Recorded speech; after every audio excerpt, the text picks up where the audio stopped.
এই বিষয়গুলোকে মুসলিমদের মধ্যে ঢুকে যায়নি। তাহলে ধর্মের মধ্যে শিরিক দেখেন, তাওহীদের মধ্যে শিরিক, সুন্নতের মধ্যে বেদাত, হালালের মধ্যে হারাম, বস্তুবাদিতা, দুনিয়ামুখী,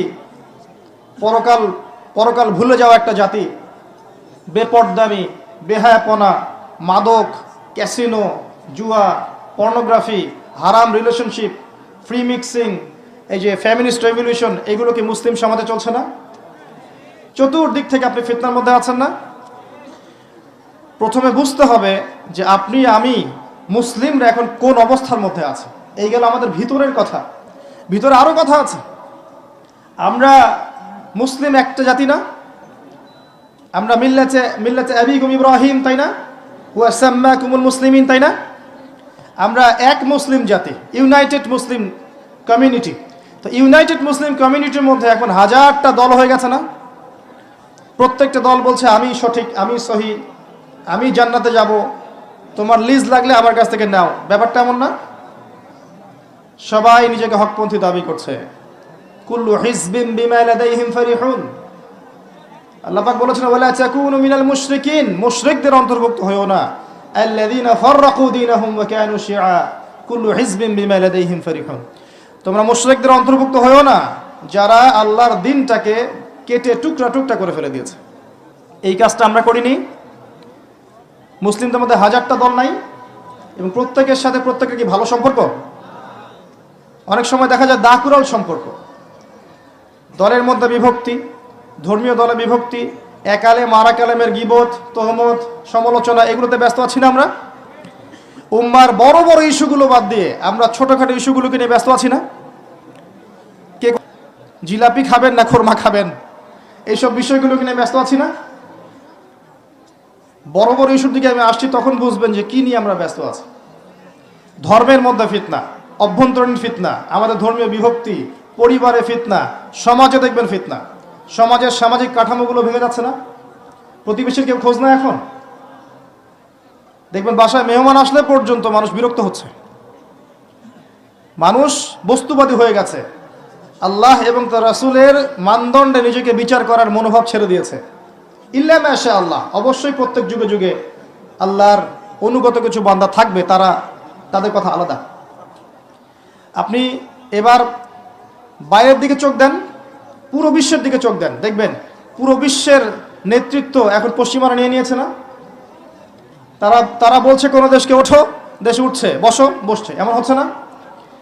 প্রত্যেকটা ডিপার্টমেন্টকে দেখেন, বিশ্বের মিডিয়া, বিশ্বের প্রযুক্তি, বিশ্বের সমরাস্ত্র, বিশ্বের আপনার অর্থনৈতিক সিস্টেম, পুরো ওয়ার্ল্ডের ব্যাংকিং সিস্টেম, পুরো ওয়ার্ল্ডের পলিটিক্যাল সিস্টেম, পুরো ওয়ার্ল্ডের এডুকেশনাল সিস্টেম, কালচারাল সিস্টেম, এই প্রত্যেকটা সিস্টেম কি এখন তারা দখল করে নিয়েছে না?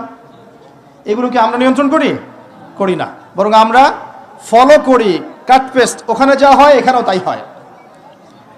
মিলাই দেখাচ্ছি, সারা বিশ্বে একটা গ্লোবাল শিরিক চলছে। এই শিরিকের উৎপত্তি দেখবেন ওই পশ্চিমা সভ্যতায়। সারা বিশ্বে দেখবেন গ্লোবাল জিনা চলছে, পর্নোগ্রাফি, উৎপত্তি দেখবেন ওই পশ্চিমা সভ্যতায়। সারা বিশ্বের গ্লোবাল দেখবেন সুদভিত্তিক ব্যাংকিং সিস্টেম চলছে, একদম ওয়ার্ল্ড ব্যাংক থেকে নিয়ে নিচু লেভেল এনজিও পর্যন্ত সব দেখবেন ওইখান থেকে শুরু হয়েছে। পুরো বিশ্ব দেখবেন ফ্যামিনিস্ট রেভলিউশন, নারী পুরুষ এক জিনিস, আলাদা কিছু না। সমাজে পুরুষের পোশাক পরে ঘুরবে, আপনি বলতে পারবেন না কিছু। এই যে ফ্যামিনিস্ট রেভলিউশন, এটা ওইখান থেকে আসছে না? এটা কোন দেশ থেকে আসছে? ওই দিক থেকে আসছে না? পুরো ওয়ার্ল্ডের এডুকেশনাল সিস্টেম যেটা আছে, জ্ঞানতাত্ত্বিক সিস্টেম, এখানে দেখবেন জ্ঞানের মানদণ্ড পরিবর্তন করে দিয়েছে। যুক্তি, বিজ্ঞান, দর্শন, পরীক্ষা নিরীক্ষা, পর্যবেক্ষণের মাধ্যমে যা লাভ করা যাবে তাই জ্ঞান, ওদের সংজ্ঞা।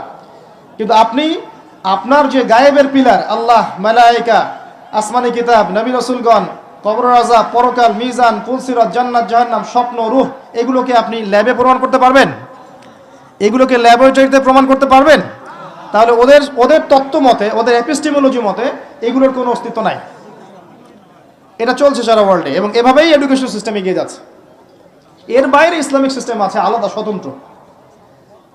তো এগুলো চলছে না সারা ওয়ার্ল্ডে? পুরো ওয়ার্ল্ডের ফিতনাটা দেখেন, এবং পুরো ওয়ার্ল্ডের অস্ত্রশস্ত্র, পারমাণবিক নিউক্লিয়ার ওয়েপন্স, আপনার মনিটরি সিস্টেম, পলিটিক্যাল সিস্টেমগুলো, অ্যাসোসিয়েশন সংগঠনগুলো তারা দখল করে নিয়েছে না? এই যে বিগত 100 বছর থেকে মুসলিমদের কোনো স্বতন্ত্র খিলাফা নেই, দেখবেন দুই একটা রাষ্ট্র আছে যেখানে হয়তো আপনি দেখবেন ইসলামিক কিছু লস আছে, বেশিরভাগই নাই। বেশিরভাগের মধ্যেই সেকুলারিজম আছে, কমিউনিজম আছে, ন্যাশনালিজম আছে, ডেমোক্রেসি আছে, এগুলো বেশিরভাগ রাষ্ট্রে আছে। দুই একটার মধ্যে দেখবেন হয়তো ইসলামিক কিছু লস আছে। তো এই 100 বছরে দেখবেন ওরা যে এত উন্নতি করে ফেললো, ওরা যে উন্নতি বলতে বোঝাচ্ছি, ওরা যে এত চালকের আসনে চলে গেল, আর আমরা মুসলিমরা যে এই যে চালিতর আসনে চলে আসলাম। এই 100 বছর ধরে আমরা কি করছি আসলে? আমরা বড় বড় বিষয়গুলোকে বাদ দিয়ে ছোটখাটো বিষয়গুলোকে নিয়ে বেশি ব্যস্ত ছিলাম। আমি একটু মজা করে বলি যে আমরা হালুয়া, রুটি এবং সেমাই, খোরমা, জিলাপিতে ব্যস্ত ছিলাম। আমরা ব্যস্ত ছিলাম একে অপরের গীবতে, একে অপরের তহমদে, কাকে হিংসা করা যাবে, কাকে বিতর্কিত করা যাবে, কাকে বাধা দেওয়া যাবে, ইন্টারনাল কলিউশনের মধ্যে আমরা ব্যস্ত ছিলাম। এই ফাঁকে রুলিং স্টেট ছিল একবার ব্রিটেন, সে অবসর নিল, তার জায়গায় চলে আসলো আমেরিকা, সে এখন অবসর নিচ্ছে, তার জায়গায় চলে আসে এখন ইসরায়েল, সে সারা ওয়ার্ল্ডকে এখন রুল করছে। এবং সারা বিশ্বের দিকে তাকিয়ে দেখবেন বেশিরভাগ মুসলিম কান্ট্রিতে মুসলিম মা, মুসলিম বোন, মুসলিম বাচ্চাদেরকে পাখির মতো গুলি করে হত্যা করা হচ্ছে। আমরা মেজর ইস্যুগুলোকে বাদ দিয়ে মাইনর ইস্যুগুলোকে নিয়ে এত বেশি ব্যস্ত ছিলাম। যেমন দেখেন আজকের এই মাহফিলের মেজর ইস্যু হচ্ছে লেকচার, আর কোথায় বসবো, কোথায় দাঁড়াবো, এই বিষয়গুলো মাইনর। আমরা মাইনর ইস্যুগুলোকে নিয়ে বেশি ব্যস্ত থাকি, মেজর ইস্যুগুলোকে নিয়ে ব্যস্ত থাকি না। এখন কি করবেন? এই বিষয়টা কি চলতেই থাকবে? সুসংবাদ হচ্ছে যে না, এমন অবস্থা চিরকাল থাকবে না। বলেন আলহামদুলিল্লাহ। কিভাবে থাকবে না? আল্লাহ পাকের একটা সুন্নাহ আছে। আমি যতটুকু কোরআনের ছাত্র হিসেবে দেখেছি, আল্লাহ পাকের একটা সুন্নাহ আছে। সুন্নাহ হচ্ছে যে আল্লাহ রাব্বুল আলামিন নির্দিষ্ট একটা সময় দেন প্রত্যেকটা যুগের জন্য, প্রত্যেকটা কওমের জন্য, সম্প্রদায়ের জন্য। ফাইযা জাআ আজালুহুম, যখন তাদের সময় শেষ হয়ে যায়, লা ইস্তাখিরুনা সাআতা ওয়া লা ইস্তাকদিমুন, আল্লাহ পাক এক মুহূর্ত বাড়ান না, এক মুহূর্ত কমান না। তাই এই পুরো বিশ্বে যা চলছে, বিশ্বে অর্থনীতিতে, সমাজনীতিতে, পরিবারে, ধর্মের মধ্যে ফাসাদে, এগুলো চিরকাল থাকবে না ইনশাআল্লাহ। আল্লাহ পাক কি করবেন? আল্লাহ পাক আমাদেরকে সুযোগ দিয়েছেন, মুসলিমদেরকে একটা সুযোগ দিয়েছেন। আপনার কাছে একটা বয়স আছে 40, 50, 60, 70, 80, 100 হাইয়েস্ট। এর মধ্যে গোল্ডেন টাইম হচ্ছে আপনার 20 থেকে 50। আল্লাহ পাক আপনাকে সময় দিয়েছেন, মেধা দিয়েছেন, বোধ শক্তি দিয়েছেন, আপনার ঘর পর্যন্ত আল্লাহ কোরআন পৌঁছে দিয়েছেন, নবীর হাদিসগুলো পৌঁছে দিয়েছেন। আপনাকে আল্লাহ পাক উলামায়ে কেরামের সোহবত দিয়েছেন, মসজিদ দিয়েছেন, আজান দিয়েছেন, মাদ্রাসা দিয়েছেন, মক্তব দিয়েছেন। আল্লাহ আপনাকে সুযোগ দিয়েছেন দিন শেখার, জানার, বোঝার, দিনের জন্য কাজ করার। এটা আল্লাহ পাক সুযোগ দিয়েছেন। যদি এই সুযোগ আমরা কাজে না লাগাই, কি করবেন আল্লাহ পাক? আল্লাহ পাক আমাদেরকে এই দুনিয়ার জীবনটাতে হয়তো বাড়ি গাড়ি, টাকা পয়সা, আত্মীয় স্বজন, স্ত্রী সন্তান, আপনার ব্যাংক ব্যালেন্স, জমি জমা, স্ট্যাটাস সবই দিবেন। আল্লাহ পাক হয়তো সবই দিবেন, কিন্তু আমরা যদি দায়িত্ব পালন না করি দিনের ক্ষেত্রে, আল্লাহ পাক কি করবেন জানেন? ইস্তাবদিল কওমান গায়রাকুম, আল্লাহ পাক এই কওমটাকে সরিয়ে দিবেন, এই অপদার্থ কওমটাকে সরিয়ে দিবেন এবং অন্য কওমকে হেদায়েত দিয়ে এই জায়গায় নিয়ে আসবেন। অমুসলিমদেরকে হেদায়েত দিয়ে আল্লাহ পাক ইসলামের ছায়াতলে নিয়ে আসবেন। সুম্মা লা ইয়াকুনু আমসালাকুম, এরপর তারা তোমাদের মতো হবে না। আপনি কেন চাচ্ছেন যে আল্লাহ সরিয়ে দেখ আমাদেরকে, দিয়ে অন্যদেরকে হেদায়েত দিয়ে জায়গায় নিয়ে আসুক? বিশ্বের দিকে তাকিয়ে দেখেন, প্রচুর মানুষ পশ্চিমার এই যে ইউরোপে, জার্মানিতে, ব্রিটেনে, ফ্রান্সে, আমেরিকায়, অস্ট্রেলিয়ায়, আফ্রিকায়, বিভিন্ন কন্টিনেন্টে দেখবেন প্রচুর মানুষ এখন মুসলিম হচ্ছে না? প্রচুর মহিলা যারা একসময় ধর্ষণের শিকার হয়েছিল, পশ্চিমাদের এই নারী ভোগের গোলক ধাঁধায় পরে নিজের ইজ্জত খইয়েছে, এরকম প্রচুর নারী দেখবেন এখন ইসলাম কবুল করে পর্দার মধ্যে এসেছে। তারা বুঝতে পেরেছে ইসলামেই শান্তি আছে। এই যে মানুষগুলো ইসলাম কবুল করলো, এদেরকে কি তরোয়াল দেখিয়ে ইসলাম কবুল করিয়েছি আমরা? জুলুম করে কবুল করিয়েছি? এরা সবাই সাক্ষ্য দিচ্ছে ইসলাম তরবারির জোরে ছড়ায়নি, সৌন্দর্য দিয়ে ছড়িয়েছে। আজও যদি আমরা ইসলামের সৌন্দর্য মানুষের সামনে তুলে ধরতে পারি, আপনি দেখবেন দলে দলে অমুসলিমরা ইনশাআল্লাহ ইসলাম কবুল করবে। এবং কোন কোন ক্ষেত্রে আমি দেখেছি, মাইন্ড করবেন না, কোন কোন ক্ষেত্রে আমি দেখেছি অনেক অমুসলিম ভাই যারা সরকারের কর্মকর্তা আছেন, প্রশাসনে আছেন, অর্থনীতির মধ্যে আছেন, অনেক জায়গায় আছেন, সোশ্যাল দায়িত্বে আছেন, অনেক ক্ষেত্রে তারা মুসলিমদের চেয়ে বেশি সততার পরিচয় দিয়েছেন। এমনও ঘটনা আছে না? আপনি দেখবেন খাবারে ভেজাল দিচ্ছে মুসলিম, হিন্দুর দোকানে যান দেখবেন ফ্রেশ খাবার পাচ্ছেন। দেখবেন দুধ কিনতে গেলে আমরা অনেক সময়, বেশিরভাগ সময় দেখি যে ওই তাদের কাছে যাওয়া লাগে। দুধে ভেজাল দেয় না, মিষ্টিতে ভেজাল দেয় না, দইয়ে ভেজাল দেয় না। খেয়াল করে দেখবেন অনেক ক্ষেত্রে তারা সততার পরিচয় দিয়েছে। মুসলিমরা পণ্যে ভেজাল দিয়েছে, মুসলিমরা মাপে কম দিয়েছে, সিন্ডিকেট করেছে, মুসলিমরা এই যে কালোবাজারি করেছে, করে নাই? মুসলিমরা দুর্নীতি করছে, মুসলিমরা ঘুষ নিচ্ছে, মুসলিমরা সুদ খাচ্ছে, মুসলিমরা জেনা করছে, মুসলিম যুবকরা পর্নোগ্রাফি দেখছে, মুসলিম মেয়েরা নগ্ন হয়ে ঘুরছে না? এরা কি অমুসলিম? জিউস এরা খ্রিস্টান না হিন্দু? কারা এরা? এই যদি হয় আমাদের অবস্থা, তাহলে কি আপনি মনে করছেন আমাদেরকে আল্লাহ পাক সেই জাতি হিসেবে কবুল করবেন যে জাতি ইনশাআল্লাহ তাআলা ওই বাইতুল মাকদাস জয় করবে? কখনো না। ইয়াস্তাবদিল কওমান গায়রাকুম, আল্লাহ পাক অন্য কওমকে হেদায়েত দিয়ে এই জায়গায় নিয়ে আসবেন। সুম্মা লা ইয়াকুনু আমসালাকুম, তারা তোমাদের মতো অপদার্থ হবে না। আমি খুব সংক্ষিপ্ত কথায় পরিস্থিতি যা বোঝানোর চেষ্টা করলাম, এই পরিস্থিতি বোঝার জন্য আরেকটা জিনিস দরকার আছে, এটা শোনেন ভালো করে। এই সিচুয়েশন বুঝতে হলে শুধু তাত্ত্বিক জ্ঞান, ডিগ্রি সার্টিফিকেট যথেষ্ট নয়। আপনাকে কনস্ট্রাকটিভ সিলেবাসে পড়াশোনা করতে হবে, এটা ঠিক আছে, এবং ভার্সেটাইল নলেজ রাখতে হবে, এটাও ঠিক আছে। আরও একটা জিনিস দরকার আছে, সেটা হচ্ছে আল্লাহর নূর, আল্লাহর পক্ষ থেকে নূর বা আলো, যেটা আপনার কলবের মধ্যে আল্লাহ পাক নাজিল করবেন। যার কাছে নূর আছে আল্লাহ পাকের, সে বুঝতে পারবে আসলেই বিশ্বে কি চলছে। যার কাছে নূর নাই, সেই ফিতনাময় পরিবেশে বসে থেকে মনে করবে ও জান্নাতে আছে। আমার কথা বোঝা যায়? এই ফিতনাময় পরিবেশে বসে কিছু মানুষ তৃপ্তির ঢেকুর তুলছে, মনে করছে আমরা একদম বিজয়ী জাতি, মাশাআল্লাহ। অথচ বাস্তবতা এমন যে আমাদের অবস্থা আজকে এমন একটা অবস্থায় গিয়ে দাঁড়িয়েছে যে বিশ্বের পরাশক্তিগুলো আমাদেরকে খুব একটা মূল্যায়ন করছে না।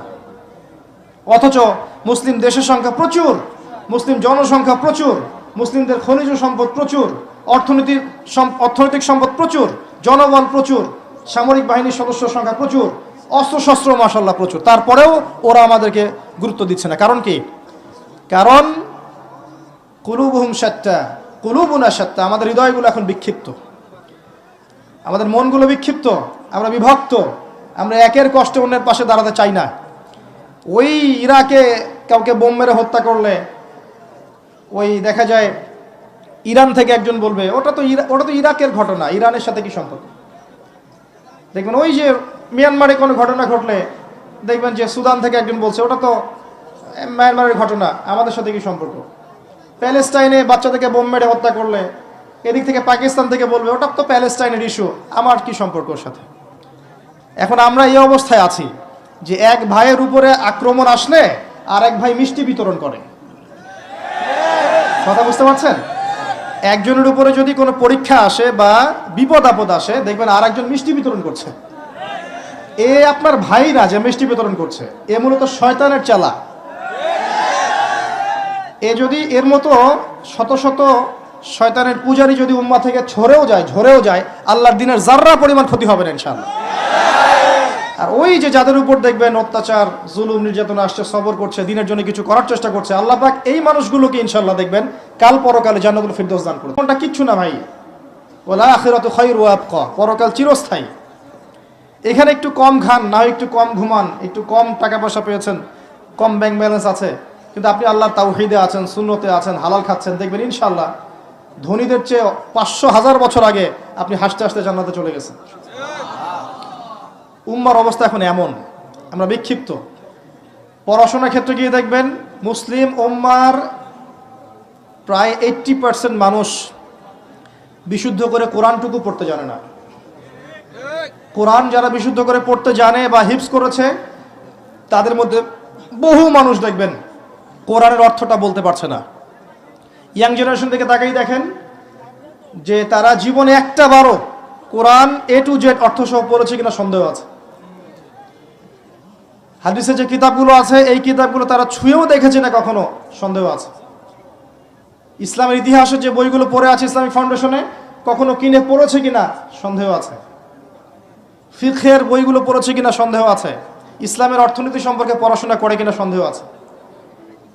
উম্মার যুব সমাজের আজকে এই অবস্থা। কিন্তু পক্ষান্তর আপনি দেখবেন এরা ঠিকই মাশাআল্লাহ পর্ন দেখছে, নাউজুবিল্লাহ, এরা ঠিকই মাদকদ্রব্য সেবন করছে, এরা ঠিকই গার্লফ্রেন্ডকে সময় দিচ্ছে, হারাম অ্যাফেয়ার্স করছে, ফ্রি মিক্সিং করছে, ক্যাসিনোতে সময় কাটাচ্ছে, জুয়া খেলছে, পাবজি খেলছে, টিকটক করছে, সব করছে।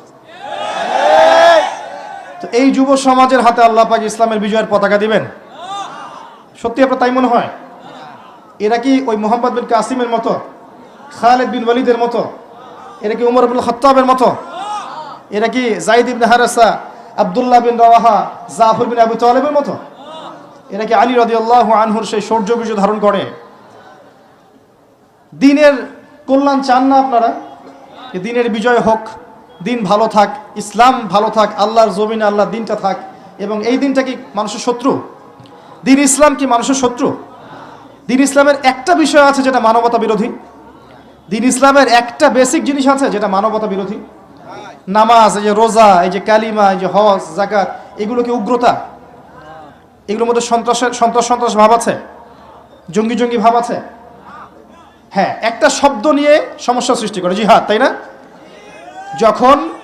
যখন ক্যান্সার হয়, অস্ত্রোপচারের প্রয়োজন হয়, ইভেন মনে করেন এখন কোনো পরাশক্তি, পশ্চিমা কোনো পরাশক্তি, মনে করেন ব্রিটেন বা আমেরিকা বা অন্য যে কোনো কান্ট্রি, ওদের টেরিটরির মধ্যে ওরা যদি ফিল করে যে আমাদের সার্বভৌমত্বের মধ্যে আঘাত এসেছে, ওরা কি চুপ করে বসে থাকবে?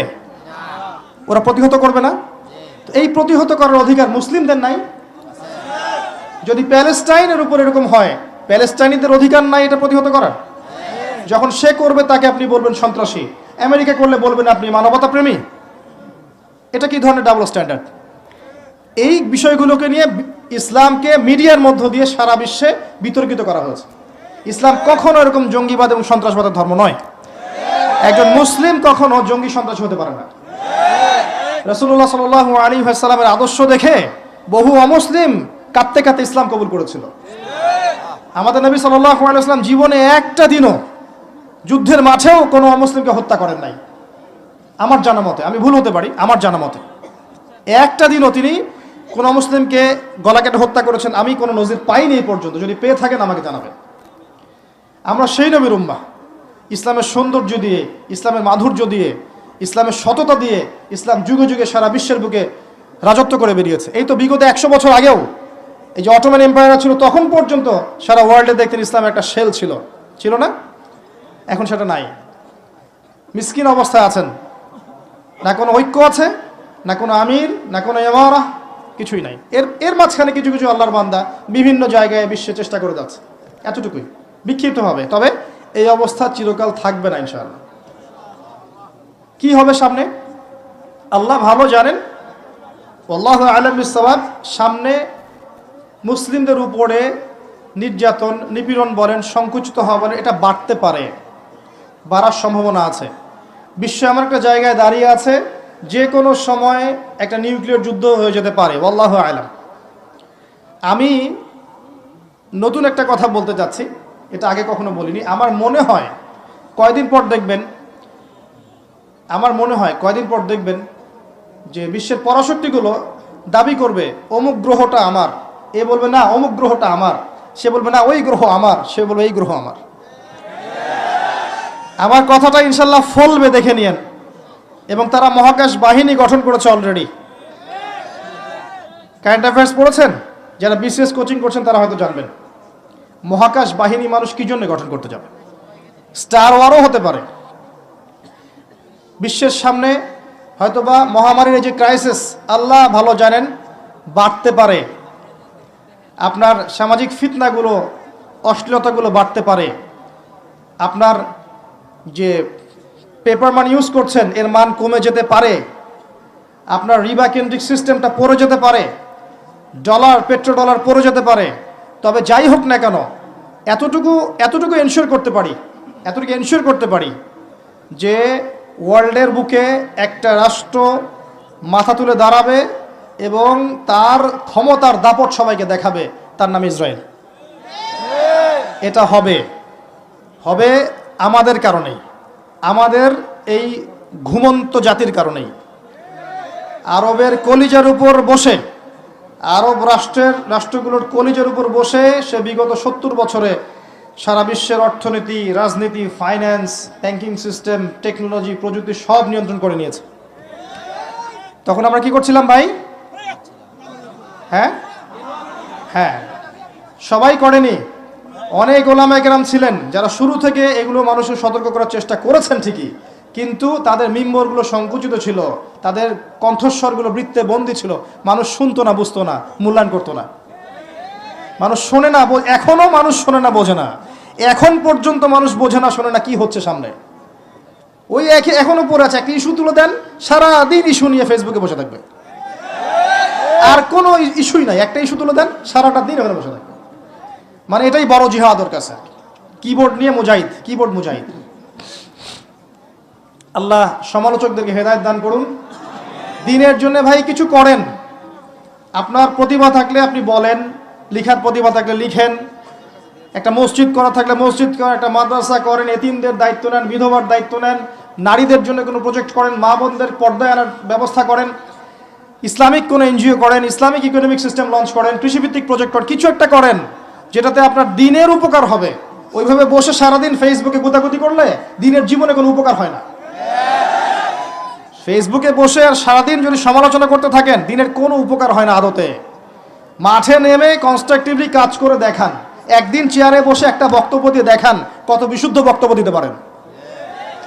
এই জায়গায় এসে বসেন আগে, তারপর দেখা যাবে যে কত বিশুদ্ধ করে সুন্দর করে কথা বলতে পারেন। এত সহজ না সবকিছু। মাঠে না নেমে সাইড থেকে তালি মারা সহজ। বাংলাদেশ ক্রিকেট টিম খেলবে, আপনারা জানেন যে আমি ক্রিকেটের সাথে একসময় সংযুক্ত ছিলাম। বাংলাদেশ ক্রিকেট টিম খেলবে, দেখবেন গ্যালারির চারপাশে অনেক দর্শক, এটা এইভাবে মারলে ভালো হতো, এটা কাভার ড্রাইভ করলো না কেন, এটা পুল শট খেলা যাইতো, স্লগ ওভার আরো মারতে পারতো, এগুলো বলতে পারবে। ওর হাতে ব্যাটটা তুলে দেন না, তারপর দেখেন কিভাবে পিটায়। জাতি হিসেবে আমাদের সমস্যা আছে ভাই। সমালোচনার সংস্কৃতি না, কাজ করে কনস্ট্রাকটিভলি কাজ করে জাতিকে এগিয়ে নেন, দেশকে এগিয়ে নেন, উম্মাকে এগিয়ে নেন, সমাজকে ভালো কিছু দেন, রাষ্ট্রকে ভালো কিছু দেন। ইসলাম সবসময় সবার কল্যাণকামী। কোশ্চিন কালো ইসলাম কারো অকল্যাণ চায় না। ইসলাম কখনো কারো অকল্যাণ চাবে না। হয়তো আপনি বুঝতে ভুল করছেন, না হলে কিছু মানুষ ইসলামকে বিতর্কিত করছে, কিছু মানুষ ইসলামকে ইচ্ছাকৃতভাবে উদ্দেশ্যপ্রণীতভাবে বিতর্কিত করছে। আল্লাহ পাক এই ফিতনা ফাসাদ থেকে আমাদের যুব সমাজকে হেফাজত করুন। আমাদের ওলামায়ে কেরামদের মাঝে আল্লাহ পাক ঐক্য দান করুন। আল্লাহ পাক আমাদের মাঝে আপোষে হিংসা, বিদ্বেষ, গীবত, তহমতের সংস্কৃতি বর্জন করার তৌফিক আল্লাহ পাক দান করুন। ঐক্যবদ্ধ হয়ে একটা দেশ, একটা রাষ্ট্র হিসেবে, উম্মাহ হিসেবে ইসলামকে, এই বাংলাদেশকে এগিয়ে নিয়ে যাওয়ার তৌফিক আল্লাহ পাক আমাদেরকে দান করুন। আমিন। তো এখন এই সিচুয়েশনে আপনি কি করতে পারেন? আপনার বা করণীয় কি? সামনে যা হতে যাচ্ছে আমি একটা এস্টিমেট করতে চাই। ইনশাআল্লাহ তাআলা, ইনশাআল্লাহু আযজা ওয়া জাল, ঈসা ইবনে মারইয়াম আসবেন। কবে আসবেন, কত সালে আসবেন, কি করবেন আমি জানি না, এবং জীবনে আমি কখনো বলিও নি এত সালে আসবেন। বক্তব্য তো পুরো কখনো শুনবেই না, একটা অংশ শুনে ওটা নিয়ে বিতর্কিত করা শুরু করবে। কে জানে কত সালে আসবে? কেউ বলতে পারবে? কখনো বলতে পারবে না। কিন্তু আসবে যে আপনি কি অস্বীকার করতে পারেন? ঈসা আলাইহিস সালাম এসে কি হাই কমোড ইউজ করবেন? কাঁটা চামচ দিয়ে খাবেন? আমাদেরকে ওই যে পশ্চিমারা যেমন সভ্যতা শেখায়, ওরা মনে করে যে ওরা হচ্ছে সভ্য আর আমরা অসভ্য, ওরা তাই মনে করে। ওরা টিস্যু পেপার ইউজ করা শেখায় পানির বদলে, তারপরে হাই কমোড ইউজ করা শেখায়, তারপর ওদের মধ্যে গেট আপ শেখায়। মানে সবাইকে ওদের ফটোকপি হতে হবে আর কি। যতক্ষণ ওর ফটোকপি হচ্ছেন না, আপনি ইউ আর নট সিভিলাইজ, আপনি আনসিভিলাইজড ওদের বক্তব্য অনুসারে। ঈসা ইবনে মারইয়াম কাঁটা চামচ দিয়ে খাবেন না, হাত দিয়েই খাবেন। তিনি মাটিতে বসেই খাবেন ইনশাআল্লাহ, এবং তিনি আঙ্গুল চাটবেন, প্লেট চাটবেন ইনশাআল্লাহ। তখন তাকে শেখাতে আসবেন যে সভ্যতা কাকে বলে। যাই হোক, ঈসা ইবনে মারইয়াম হচ্ছে শেষ জামানার সবচেয়ে ভাইটাল ক্যারেক্টার। যখন মাসিহুদ দাজ্জাল বের হবে, জিউসরা তাকে ফলো করবে এবং সে সারা বিশ্বকে শাসন করবে। এই ক্ষমতা আল্লাহ পাক তাকে দিয়ে মানুষকে পরীক্ষা করবেন। আপনাকে ওই সময় একটা সূরা বাঁচাবে, একটা সূরাই আপনাকে বাঁচাতে পারে ঈমান আমল তাকওয়ার পর, সেটা হচ্ছে সূরাতুল কাহফ। এই সূরার মধ্যে দেখবেন মূসা এবং খিজির আলাইহিস সালামের গল্প আছে। 3টা প্রশ্ন করেছেন মূসা আলাইহিস সালাম, আর খিজির আলাইহিস সালাম বারবার বলছিলেন যে আমি কি তোমাকে বলিনি তুমি ধৈর্য ধরতে পারবে না। মূসা আলাইহিস সালাম প্রশ্ন করছেন, কেন নৌকা ফুটা করলেন, কি কারণে বাচ্চাকে হত্যা করলেন, কেন এই দেয়ালটা নির্মাণ করলেন পারিশ্রমিক ছাড়াই। বাহ্যিক চোখে মূসা আলাইহিস সালামের কাছে মনে হচ্ছে প্রত্যেকটা কাজই ভুল, তাই না? আমার কথা বুঝতে পারছেন? বাহ্যিক চোখে, বাইরের চোখ দিয়ে মূসা আলাইহিস সালামের কাছে মনে হচ্ছে 3টা কাজই ভুল। কিন্তু খিদির আলাইহিস সালাম বললেন ওই নৌকা ফুটা না করলে সেই নৌকা হাইজ্যাক হয়ে যেত, ওই বাচ্চাকে হত্যা না করলে সেই বাচ্চা বড় হয়ে বড় কাফের হতো, এবং এই দেয়ালের নিচেই এই 2 এতিম বাচ্চা রেখে যাওয়া সম্পত্তি আছে, পৈতৃক সম্পত্তি, তারা বড় হলে এই সম্পত্তি পাবে। বাইরের চোখ দিয়ে মূসা তোমার কাছে মনে হয়েছে যে আমি ভুল করছি, কিন্তু ভেতরের চোখ দিয়ে তুমি যদি দেখতে, আল্লাহর নূর দিয়ে দেখতে, তাহলে বুঝতে পারতে যে প্রত্যেকটা ক্ষেত্রে আমি সঠিক ছিলাম। এই গল্পটা কেন বললাম? পরিস্থিতি বুঝতে হলে, করণীয় বুঝতে হলে আপনাকে 2 চোখ দিয়ে দেখতে হবে। প্রথম কথা, বাইরের চোখ দিয়ে দেখলে সব বুঝতে পারবেন না, ভেতরের চোখ দিয়ে আল্লাহর নূর দিয়ে আপনাকে দেখতে হবে, তখন বুঝতে পারবেন কি হচ্ছে। নূর কিভাবে আসবে ভাই? তাওহীদের উপর থাকলে নূর আসবে, সুন্নতের পাবন্দি করলে নূর আসবে, বেশি বেশি নফল নামাজ তাহাজ্জুদ পড়লে নূর আসবে ইনশাআল্লাহ। সূরা নূরের উপর আমল করলে নূর আসবে, সূরা নূরের উপর আমল করলে নূর আসবে, বেশি বেশি মৌতের ফিকির করলে নূর আসবে, বেশি থেকে বেশি কোরআন তেলাওয়াত করলে নূর আসবে ইনশাআল্লাহ। আল্লাহর জিকির বেশি বেশি করলে, আল্লাহর ধ্যান করলে, তাসবিহ তাহলিল করলে, আল্লাহর কাছে দোয়া করলে আল্লাহর নূর আসবে ইনশাআল্লাহ। এরপরেও আরো বিষয় আছে, বিনয়ী থাকতে হবে, অহংকারী হওয়া যাবে না। একজন আলেম অনেক বড় আলেম হয়েছেন, মনে অহংকার আছে, এই মনের মধ্যে নূর আসবে না ইনশাআল্লাহ। অনেক বড় ডিগ্রি সার্টিফিকেট আছে, মনে অহংকার আছে, আমি অনেক বড় আলেম, তোমরা কিছুই না, তোমরা তেজপাত, আমি বড় আলেম। এই অহংকার থাকলে মনের মধ্যে আল্লাহর নূর কশ্চিন কালেও আসবে না। আর আল্লাহর নূর যখন আসবে না, আপনি ভিতর থেকে অন্ধই থেকে যাবেন। আল্লাহর নূর যখন আসবে না, তখন ভেতর থেকে আপনি অন্ধ থেকে যাবেন। ইবলিসের অনেক জ্ঞান ছিল, মনের মধ্যে বিনয় ছিল না, অহংকার ছিল, আল্লাহ নূর দেন নাই, অভিশাপ করে দিয়েছেন। অতএব শুধু জ্ঞান নয়, বিনয় দরকার, অহংকার মুক্ত মন দরকার, সবার কল্যাণকামী হন, সবাইকে ভাই মনে করেন, ভালোটুকু নেওয়ার চেষ্টা করেন, খারাপটা ছেড়ে দেন, সমস্ত উম্মার কল্যাণকামী হয়ে যান। গীবতের, তহমতের, অহংকারের, রিয়ার এইসব সংস্কৃতি বর্জন করেন, মনটা পবিত্র করেন। কদ আফলাহা মান যাক্কাহা ওয়া কদ খাবা মান দাসাহা। আল্লাহর নূর আসবে ইনশাআল্লাহ তাআলা। তখন দেখবেন আপনি আল্লাহর চোখ দিয়ে দেখছেন, আল্লাহর কান দিয়ে শুনছেন, পরিস্থিতি আপনি বুঝতে পারছেন, এবং কি করতে হবে আপনি নিজেই বুঝতে পারছেন ইনশাআল্লাহ। যখন বুঝতে পারবেন তখন নিজে আগে সতর্ক হবেন, পরিবারকে সতর্ক করবেন, তারপর আপনার সাধ্য অনুযায়ী আপনি সমাজে দাওয়াতি কাজ করবেন। মধ্যমপন্থী থাকবেন, শৈথিল্যবাদী হবেন না, চরমপন্থী হবেন না। ইসলামে চরমপন্থারও যেমন স্থান নাই, এই শৈথিল্যবাদিতারও স্থান নাই। ইসলাম হচ্ছে একটা মধ্যমপন্থী ধর্ম। ওয়া কাযালিকা জাআলনাকুম উম্মাতান ওয়াসাতা লিতাকুনু শুহাদা আলান নাস। কয়েকটা পয়েন্ট বলে শেষ করছি। প্রথম কাজ, স্পেশালি বলছি আমি কথাগুলো ইয়াং জেনারেশনকে, যারা তোমরা আমার ভাই এখানে বসে আছো, ইয়াং জেনারেশন যারা আছো, আমাদের মা বোন যারা আছে, যাদের মধ্যে তরুণীরা আছে, যুবতীরা আছে, তাদেরকে বেশি ফোকাস করতে বলছে। কারণ যারা বার্ধক্যে চলে গেছে তাদের বয়স এক সময় শেষ হয়ে যাবে, রিসেন্টলি শেষ হয়ে যাবে। যারা যৌবনকালে আছেন তাদের ইনশাআল্লাহ আগামী 10, 20, 30, 40 বছর বেঁচে থাকার সুযোগ আছে, আল্লাহ যদি চান। যুবতীদের আছে, এবং আমাদের পরবর্তী প্রজন্ম, আমাদের এই যে বাচ্চা কাচ্চা যারা আছে, ছেলেমেয়েরা, এদের দিকে বেশি ফোকাস করে। এই 2টা জেনারেশনকে টার্গেট করে আমি কথা বলছি। 1 নাম্বার, আল্লাহর জমিনে আল্লাহর দ্বীনের কল্যাণ চান, নিজে পরকালে বাঁচতে চান, দ্বীনের জন্য কিছু করতে চান, নিজের জীবনটাকে আল্লাহর জন্য আপনি ডেডিকেট করতে চান, প্রথম কাজ হচ্ছে আপনাকে পড়াশোনা করতে হবে। পড়াশোনা ছাড়া আপনি কিচ্ছু করতে পারবেন না। এবং এই পড়াশোনা মানে এই না যে আপনাদের সবাইকে মাদ্রাসায় ভর্তি হতে হবে, এমন নয় ব্যাপারটা। আপনি ফিজিক্স নিয়ে পড়ছেন, কেমিস্ট্রি নিয়ে পড়ছেন, বায়োলজি নিয়ে পড়ছেন, মেডিকেল সায়েন্সে পড়ছেন, ইঞ্জিনিয়ারিং পড়ছেন, সায়েন্স অ্যান্ড কমার্সে পড়ছেন, জিওপলিটিক্স পড়ছেন, ইকোনমিক্স পড়ছেন, যে সাবজেক্টেই পড়েন, ওই জ্ঞানটাকে আপনি ইসলামের কল্যাণে কাজে লাগানোর চেষ্টা করেন। That's all. পারবেন না? একজন অর্থনীতিবিদ তিনি ইসলামের খেদমত করতে পারেন না? একজন ডক্টর দ্বীনের খেদমত করতে পারেন না? একজন ইঞ্জিনিয়ার দ্বীনের খেদমত করতে পারে না? যার মধ্যে একজন ইসলামিক মূল্যবোধ আছে, এই মানুষ যদি সমাজের দায়িত্বে আসেন, তিনি কি জনগণের খেদমত করতে পারবেন না? মনে করেন কেউ বিসিএস ক্যাডার হয়েছে, প্রশাসনে আছে, তার মধ্যে ইসলামিক নৈতিকতা আছে, সে উম্মার খেদমত করতে পারবে না? এগুলো সবাইকে বাদ দিয়ে কি আমাদেরকে মাদ্রাসায় ভর্তি হতে হবে? না, সবাই হবে না। যারা যারা এখানে আছেন, যে লাইনে পড়ছেন, পড়াশোনা করবেন, বেশি থেকে বেশি পড়াশোনা করবেন, ইনশাআল্লাহ তাআলা আল্লাহ পাক আপনাকে জ্ঞান দান করবেন আল্লাহর পক্ষ থেকে ইনশাআল্লাহ। এই পড়াশোনার পাশাপাশি কি করবেন? এই পড়াশোনার পাশাপাশি আপনাকে ইসলামিক কিছু সাবজেক্ট পড়তে হবে। অনেকদিন বলেছি, আমি আবারও বলছি, কারণ আল্লাহ পাক সূরা আর রহমানের মধ্যে 31 বার বলেছেন ফাবিআইয়ি আলা'i রাব্বিকুমা তুকাযযিবান। কেন বলেছেন বারবার? কারণ বিষয়টা গুরুত্বপূর্ণ ছিল। আপনাকে কোরআন পড়তে হবে 1 নাম্বার। কোরআন পড়া জানেন কারা কারা? হাত তোলেন দেখি। মাশাআল্লাহ। অর্থ জানেন কারা কারা? হাত তোলেন দেখি। ইন্না লিল্লাহ ওয়া ইন্না ইলাইহি রাজিউন। এই হচ্ছে বাস্তবতা। এই বাস্তবতা যখন দূর হবে, সবার হাত যখন উঠবে, তখনই আল কোরআনের আলো ঘরে ঘরে জ্বলবে ইনশাআল্লাহ। তার আগে নয়, তার আগে নয়। কোরআনের অর্থটা বুঝতে হবে, আরবি ভাষা শিখতে হবে। ওই যে বলেছিলাম একটা লেকচারে, আপনাদের মা বোনরা হিন্দি বোঝে না? বোঝে? হিন্দিতে থোড়ি বহুত বাতচিত করতে পারে? পারে। কিভাবে শিখেছে? মিডিয়া দিয়ে, সিরিয়াল দিয়ে, মুভিজ দিয়ে, সং দিয়ে শিখেছে না? আপনি অ্যারাবিকের উপর সময় দেন, অ্যারাবিক শোনেন, অ্যারাবিক লেখেন, দেখেন, দেখবেন ইনশাআল্লাহ 2 বছরের মধ্যে আপনি আরবি শিখে ফেলছেন ইনশাআল্লাহ।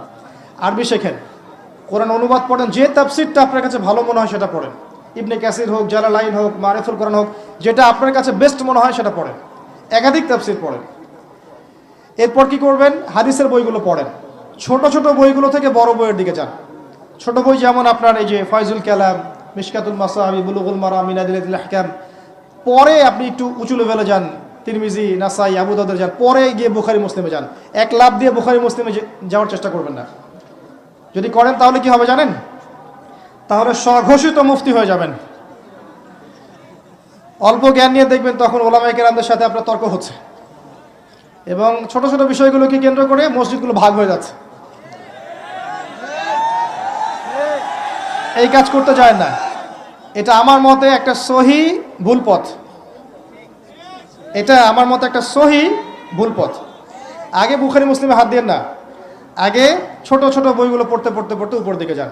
এবং যেগুলো বুঝবেন না, হাদিসের অনেক কিছু বোঝা যায় না, আমিও বুঝি না। অনেক হাদিস আছে যেগুলো আমরা আসলে এখন বুঝতে শিখিনি। এমনকি কোরআনের এমন অনেক আয়াতও আছে যেগুলো আমরা এখনো পরিপূর্ণভাবে বুঝতে শিখিনি। কারণ কিছু আয়াত আছে মুহকামাত, কিছু হচ্ছে মুতাশাবিহাত। অনেক আয়াত কিছুটা অস্পষ্ট, সেগুলো ওলামায়ে কেরামের কাছে গিয়ে ব্যাখ্যা নিতে বুঝতে হয়। এই হচ্ছে বিষয়। কওমি মাদ্রাসায় যান। কওমি মাদ্রাসায় যে খেদমতটা হয়, এখানে যে আরবিটা শেখানো হয়, যে গ্রামারের বইগুলো পড়ানো হয়, ফিকহের বইগুলো পড়ানো হয়, এটা আমার মতে বাংলাদেশের মধ্যে বেস্ট, আমার মত। আবার ওইটা নিয়ে বিতর্ক করা শুরু করে দিয়ে, যে উনি কওমিকে প্রমোট করেছেন, আলিয়াকে ধ্বংস বলেছেন। ইউটিউবের দেখলে মুশকিল, একটা কথা বললে পাশে একটা লাইন লাগিয়ে দেয়, যেটা আসলে বলিও নাই। মনে শোনেন, এই কাজ করলে হয়তো আপনি আমাকে বিতর্কিত করতে পারবেন ঠিকই। আমি যদি দাওয়াতি কাজ ছেড়ে দেই, উম্মার একটু ক্ষতি হবে, কোনো লাভ হবে না। আমার কোনো পরোয়া নেই আল্লাহ পাকের, আমার কেন কারো কোনো পরোয়া নেই আল্লাহ পাকের। কেউ যদি আল্লাহর দিনের এই দায়িত্ব মশাল হাতে নাও নেয়, আল্লাহ পাক নতুন মানুষ তৈরি করে নিয়ে আসবেন ইনশাআল্লাহ। কিন্তু আলেম ওলামারা যখন মাইনাস হয়ে যাবে একজন একজন করে, উম্মার কিন্তু খুব লাভ হয় না, ক্ষতি হবে। এই যে বাংলাদেশের জমিনে এই বছরে মাহফিলে ওলামায়ে কেরামের সংখ্যা আগের চেয়ে বেশি না কম? এতে কি উম্মার লাভ হচ্ছে না ক্ষতি হচ্ছে? কোন কোন ক্ষেত্রে এর জন্য মিডিয়াও দায়ী আছে, আপনি কি জানেন? আপনি কোন আলেম সম্পর্কে জানতে চান, ইউটিউবে সার্চ দেন, দেখবেন তার বিপক্ষে অনেকগুলো ভিডিও চলে আসে। একটা এক্সাম্পল দিই, একটা ছেলে মনে করেন দিনের একটা মাসআলা জানবে, ইউটিউবে গিয়ে সার্চ দিল, গুগলে সার্চ দিল, সেই মাসআলা আসবে এবং দেখবেন ওই মাসআলা সম্পর্কে ডানে বামে নেগেটিভ পজিটিভ অনেক কথা তার সামনে আসবে। এই আলেমকে যা বলেছেন ওই আলেম, তাকে আবার যা বললেন অমুক আলেম, এগুলো অনেক ভিডিওর সামনে আসবে। তখন ওর মধ্যে একটা ধারণা সৃষ্টি হবে যে ভাই আগেই ভালো ছিল, মাসআলা জানার আমার দরকার নাই, থাকে ভাবে।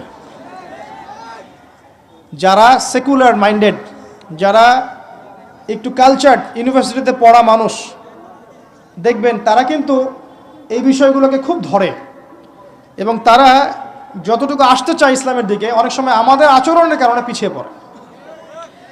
স্মার্ট হন, ইসলামকে যুগোপযোগীভাবে ডিল করতে শেখেন, ইউটিউবিং করেন, আল্লাহর ওয়াস্তে তাকওয়ার সাথে করেন।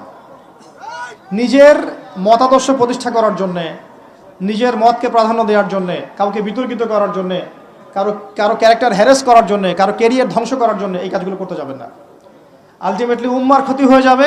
আর আপনার দ্বারা যদি উম্মার ক্ষতি হয়, আল্লাহ পাক কোশ্চিনকাল আপনাকে ছেড়ে দিবেন না, কখনো ছাড়বেন না আল্লাহ পাক। ওয়ামা কানা রাব্বুকা নাসিয়া, আল্লাহ পাক কিচ্ছু ভুলে যান না, মনে রাখবেন। আল্লাহ পাক সব মনে রেখেছেন। From day 1 to the last day আল্লাহ পাক প্রতিটা সেকেন্ডের ঘটনা আল্লাহর কাছে আছে। এই রেকর্ড আপনাকে দেখানো হবে। আল্লাহ পাক বোঝার তৌফিক দান করুন। তো পড়াশোনা করেন, হাদিসের মধ্যে সহজ বই থেকে নিয়ে কঠিন বইয়ে যান। আমি শেষ করে দিচ্ছি ইনশাআল্লাহ। এরপরে কি পড়বেন? এরপরে ইসলামের ইতিহাস পড়েন, ইসলাম ফাউন্ডেশনে যান, প্রচুর বই আছে, এগুলো কেনেন, পড়েন। প্রত্যেকের বাসায় একটা করে পার্সোনাল লাইব্রেরি করবেন, পারবেন না? প্রত্যেকের বাসায় একটা করে পার্সোনাল লাইব্রেরি করবেন। রাজি আছেন? হাত উঁচু করেন, কারা কারা করবেন? আগামী রমাজান আসার আগেই প্রত্যেকের বাসায় একটা করে পার্সোনাল লাইব্রেরি চাই। মাসে মিনিমাম 5,000 টাকার বই কিনবেন, পারবেন না? পারবেন রে ভাই। 5,000 টাকা আপনার গার্লফ্রেন্ডের পিছনে যায় মাসে, আমি জানি। পারবেন না? আর যাদের একাধিক গার্লফ্রেন্ড আছে ওদের তো অবস্থা খারাপ, তাই না ভাই? এগুলো কি আমাদের সংস্কৃতি? হালাল ভাবে বিয়ে করে নেন, বিয়ের পরে যত খুশি প্রেম করেন, মহব্বত করেন, আল্লাহ বাধা দিবেন না ইনশাআল্লাহ। বিয়ের আগে এগুলো করতে চান না, আল্লাহর গজব চলে আসবে, আল্লাহর গজব চলে আসবে, নাউযুবিল্লাহ। তো যেটা বলছিলাম যে বই কেনেন, বই কেনার অভ্যাস করেন, টাকা খরচ করেন, আল্লাহ পাক টাকা দিবে ইনশাআল্লাহ।